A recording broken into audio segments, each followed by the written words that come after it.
Bonjour à tous. Comme chaque année, au cours de la Semaine Sainte, nous allons entendre à 2 reprises le récit de la Passion. D'abord le dimanche des Rameaux, ce sera Saint Matthieu cette année, et puis le vendredi saint, nous entendrons la Passion selon Saint Jean, si belle et si émouvante.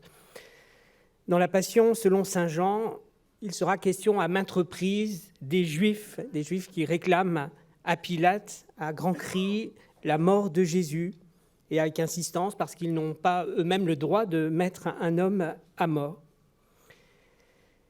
N'est-il pas un peu étrange de parler ainsi des Juifs pour désigner les adversaires de Jésus, alors que dans le récit de l'Évangile, à l'exception des Romains, tout le monde est juif, à commencer par le Christ lui-même, ses disciples, les femmes qui regardent la croix au loin, Marie au pied de la croix, Pierre qui renie, ou Joseph d'Arimathie et Nicodème qui s'occuperont du tombeau.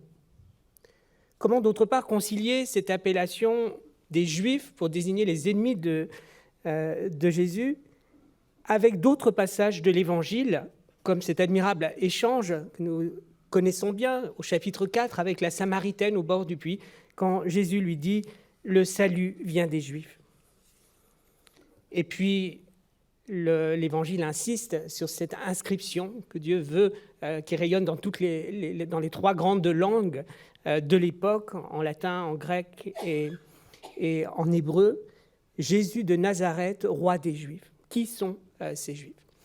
Cette question, à l'approche de Pâques, n'est pas anodine, parce qu'elle a nourri pendant des siècles, nous le savons, nous avons parfois oublié un anti-judaïsme chrétien et l'accusation du peuple juif comme le peuple déicide, celui qui a tué Dieu, accusation qui a été source de persécutions sans nombre, et qui a fait que depuis le Moyen-Âge, la Semaine Sainte, en particulier, a été une période pour les Juifs d'humiliation, de persécution redoublée, comme si on voulait venger sur les Juifs contemporains ce que le Christ avait subi dans l'Évangile. Et ainsi, bastonnade, lapidation, interdiction de se montrer étaient monnaie courante pour la Semaine Sainte pour les Juifs dans l'histoire.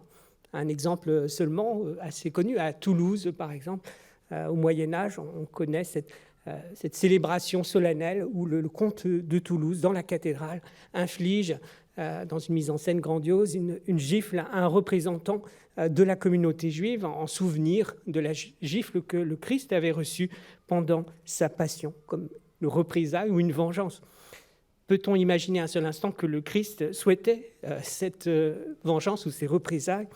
Et on peut se demander, dans cette scène de la cathédrale, qui avait le plus le visage du Christ, sinon celui qui était humilié, persécuté.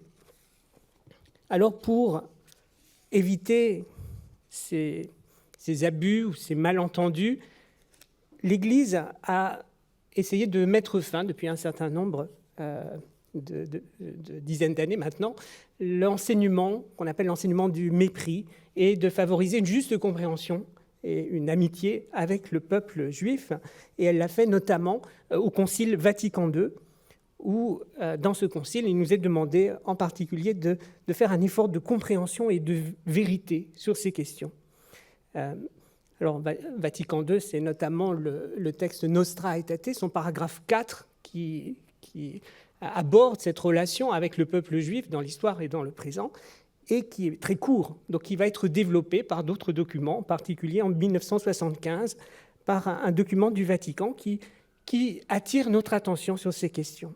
Je vous cite simplement une phrase. « En ce qui concerne les lectures liturgiques, on prendra soin d'en donner une interprétation juste, surtout quand il s'agit de passages qui semblent placer le peuple juif en tant que tel sous un jour défavorable, pour que le peuple chrétien comprenne ces textes dans leur véritable sens. » Il ne s'agit pas simplement d'une question d'amitié, mais d'une question de vérité de nos textes.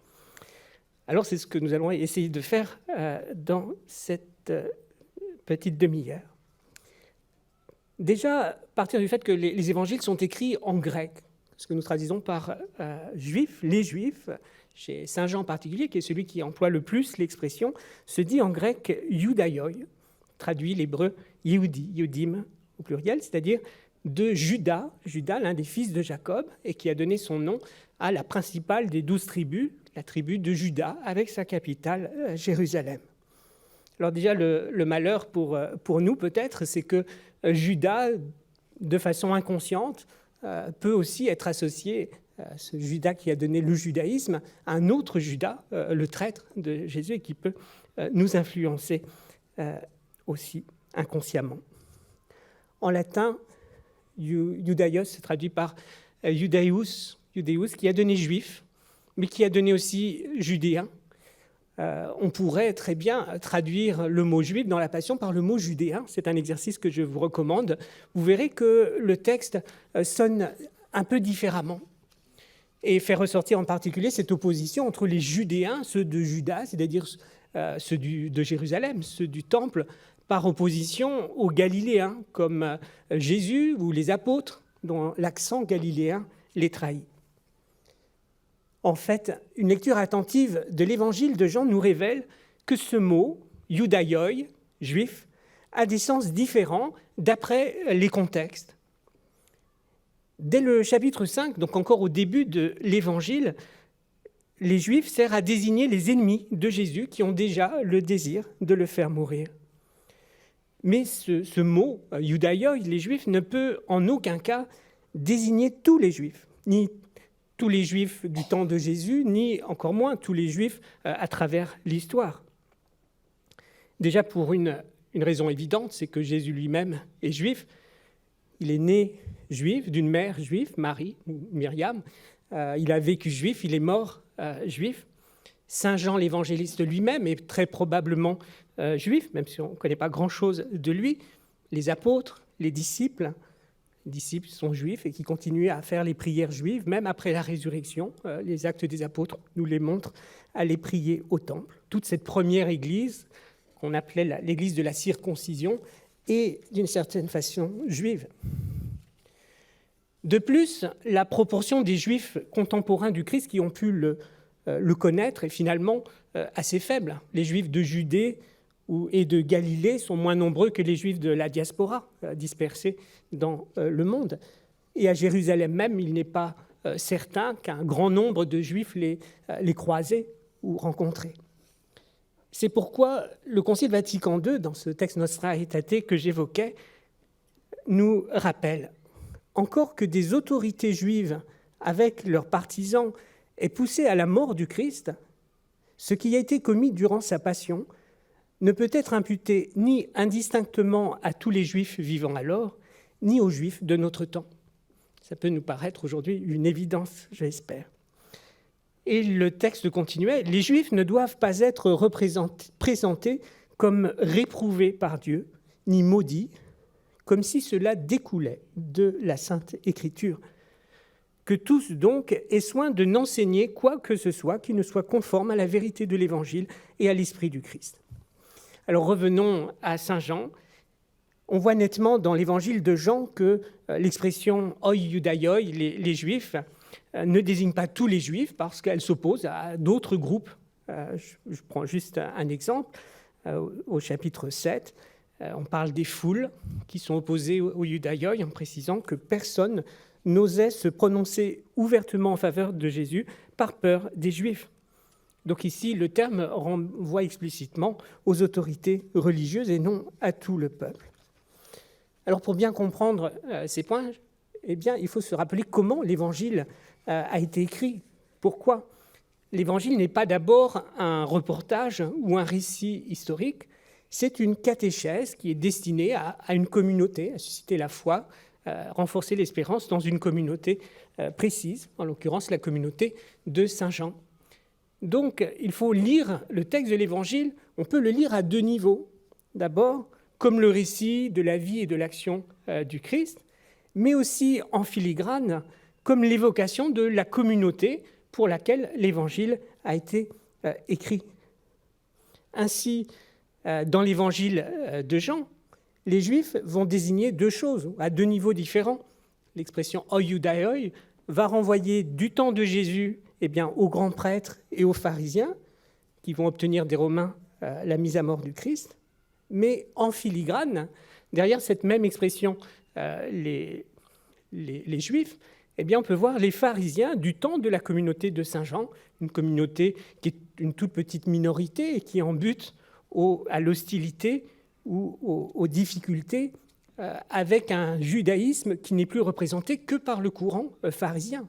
Après la destruction du temple, quand tout a été perdu, ce sont les pharisiens qui seuls vont essayer de faire repartir le judaïsme autour, donc sans temple, sans culte, autour de la tradition et de la prière. Et on comprend que les positions peuvent se durcir.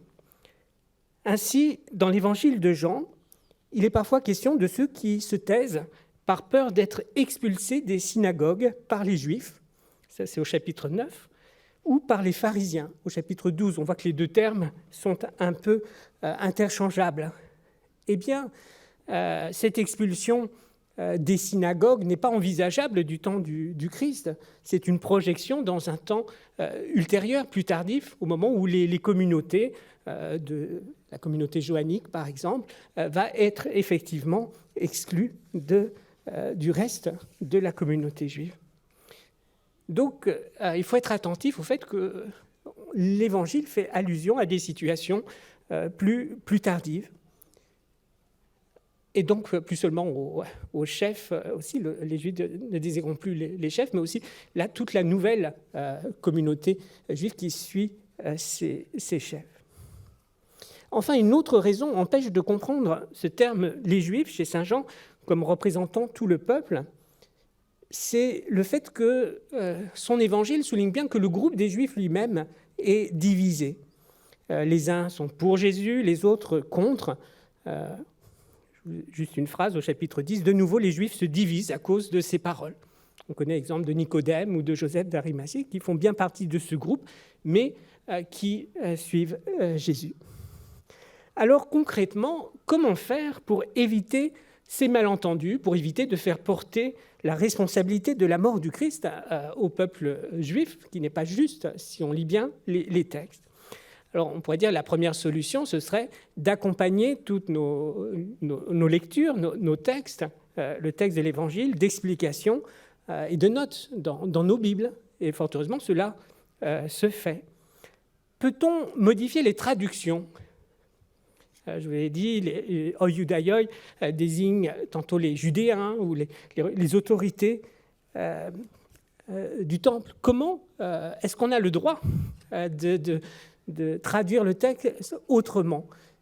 C'est une question délicate pour l'Église, pour nous, qui sommes pris à la fois entre l'exigence de traduire le texte en respectant sa lettre et aussi de traduire le texte en étant fidèle au sens. Si je prends un exemple en anglais, ce sera peut-être plus facile. Si le mot « evidence » en anglais, si je le traduis par « évidence » en français, je fais un contresens.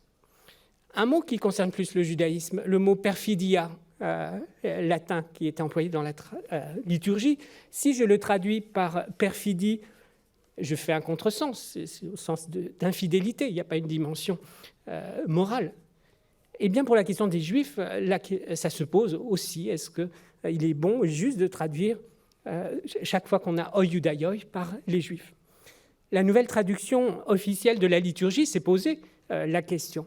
Et dans le récit de la Passion selon saint Jean, si vous le regardez, elle sera quand même, je dirais pas timide, mais respectueuse du texte, mais en introduisant quelques petites nuances. Je prends juste un exemple. Quand il est dit, les Juifs lui répondirent, « Nous avons une loi, et suivant cette loi, il doit mourir. » Ici, la traduction liturgique ne traduit pas par « les Juifs lui répondirent », mais par « ils répondirent ». Alors, il y a une petite note qui explique, c'est-à-dire les grands prêtres et les gardes du verset précédent, pour éviter ce malentendu, pour ne pas introduire un malentendu. Une autre correction aussi discrète, au verset 12 de ce même chapitre 19, les Juifs se mirent à crier. Au lieu de traduire ainsi Oyudaioi, on traduit par « des Juifs se mirent à crier ». Et une note explique, parce qu'il ne s'agit pas de tous les Juifs.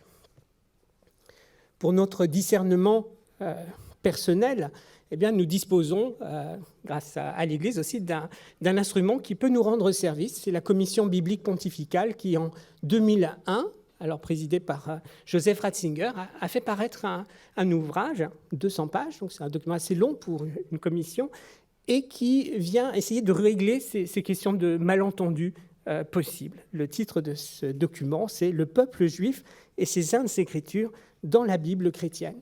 Et ce document aborde toutes ces questions que j'évoque ici. Alors j'ai beaucoup parlé de Saint Jean.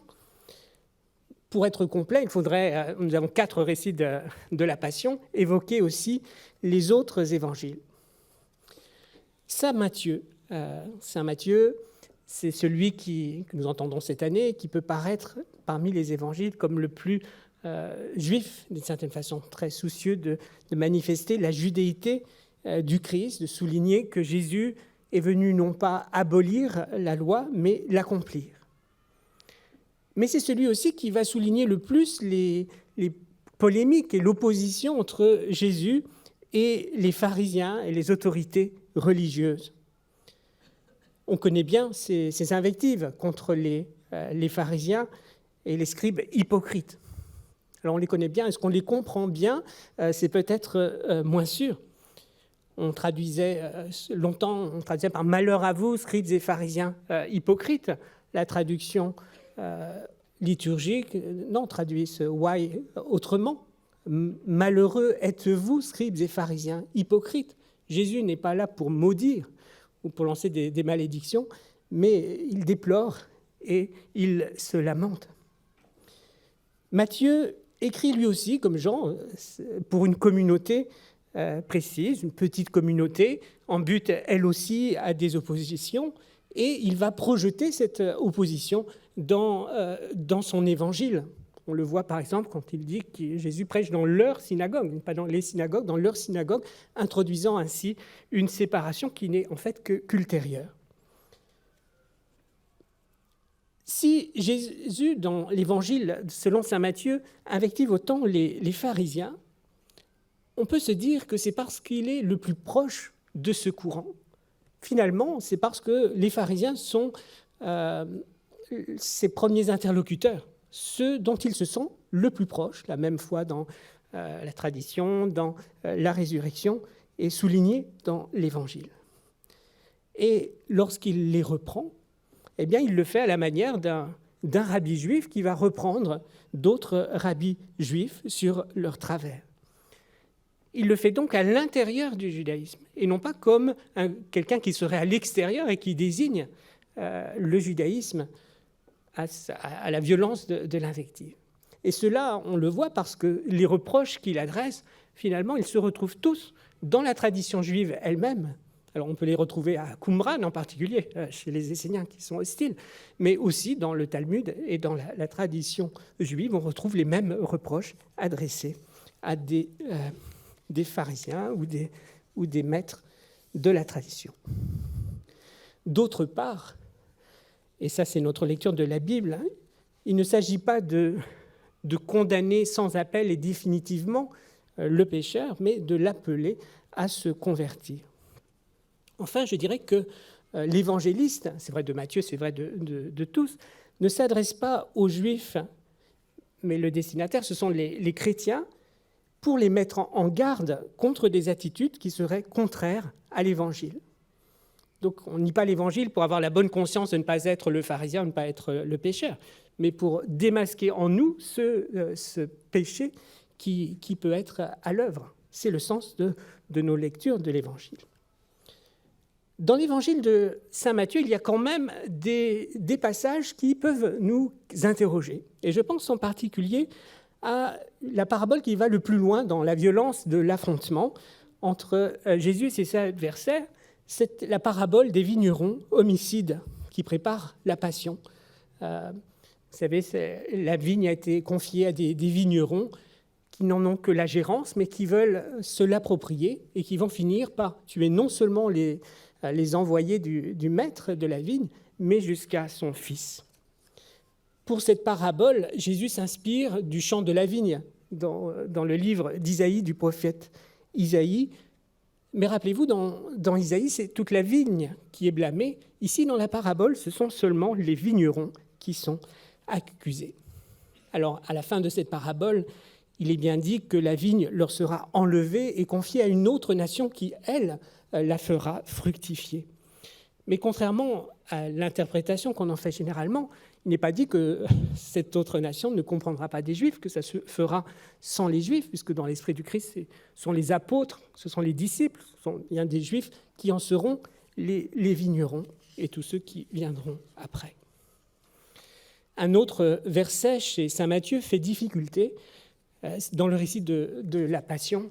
C'est ce verset bien connu qui a fait couler beaucoup d'encre, « Que son sang soit sur nous et sur nos enfants ». Quand on lit le texte en grec, on voit qu'il n'y a pas de verbe, c'est une phrase nominale. Son sang, on pourrait comprendre, son sang est sur nous et sur nos enfants. Ce verset, nous le savons, a justifié l'accusation de peuple déicide. Dans l'évangile de saint Matthieu, on n'est pas dans cette problématique-là. Il ne s'agit pas des Juifs à travers l'histoire, mais des Juifs qui sont là présents à Jérusalem, qui sont là présents à la croix ou au procès, et qui, malheureusement, peu après, vont pratiquement tous périr ou être déportés à cause de cette terrible guerre des Romains contre eux, qui va aboutir à la destruction du temple. Et c'est comme un avertissement, ce verset.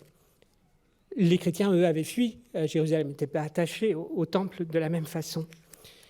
Alors, vous voyez, cela irait contre le sens de l'Évangile, mais aussi de l'Ancien Testament en entier, que d'imaginer une malédiction qui serait transmise aux générations suivantes. Pour saint Matthieu, l'enjeu est bien différent. D'une part, ça peut être de souligner l'accomplissement des Écritures. Saint Matthieu le fait souvent, et derrière cela, il y a sans doute un verset de Jérémie, quand Jérémie dit « Sachez bien que si vous me faites mourir, c'est du sang innocent que vous mettrez sur cette ville et sur ses habitants. » Et d'autre part, ce sang évoque dans l'Évangile le sang de l'alliance versé pour le pardon des péchés. Le sang de cette alliance éternelle, on parle le livre de l'Exode, l'alliance, c'est la moitié du sang sur le peuple, la moitié sur l'autel, et que reprend notre Eucharistie.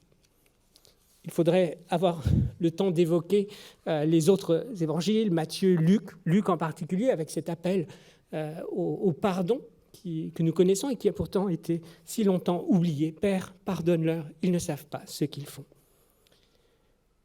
J'en arrive au moment de conclure.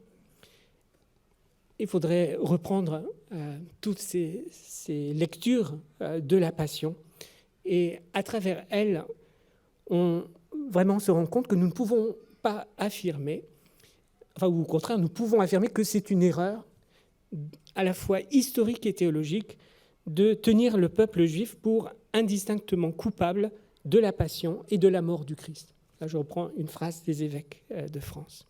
Alors, ce serait une erreur historique. L'Évangile nous dit que les Juifs n'ont pas le pouvoir de mettre à mort. Ce sont les Romains qui l'ont. Une erreur historique aussi parce que ce n'est pas tout le peuple juif qui était présent, mais une partie seulement qui était hostile au Christ. Une erreur théologique aussi, et cela a été dit en fait depuis longtemps. Ça avait été oublié, mais déjà le Concile de Trente, dans son catéchisme en particulier, avait rejeté cette accusation de déicide. Je vous lis une phrase qu'il faudrait retenir. « S'il est vrai qu'historiquement, la responsabilité de la mort de Jésus fut partagée à des titres divers par certaines autorités juives et romaines, l'Église tient que c'est à cause du péché de tous les hommes, que le Christ, dans son immense amour, s'est soumis à la passion et à sa mort pour que tous obtiennent le salut. » Et ce catéchisme du Concile de Trente ajoutait que les chrétiens pécheurs sont plus coupables de la mort du Christ que les quelques Juifs qui ont pris part, car ceux-ci ne savaient pas ce qu'ils faisaient, tandis que nous le savons. Ce faisant, ce concile de Trente reprenait déjà un enseignement plus ancien, celui de saint Thomas d'Aquin, avec lequel je terminerai, et qui présente cette accusation, la replace dans le plan de Dieu, afin de montrer, disait saint Augustin, l'abondance de sa charité, à cause de laquelle il souffrait. Le Christ en croix a imploré le pardon de ses persécuteurs. Et c'est pour que le fruit de cette prière parvienne aux Juifs et aux païens que le Christ a voulu souffrir de la part des uns et des autres. Voilà de quoi méditer pour préparer notre semaine sainte. Je vous remercie de votre attention.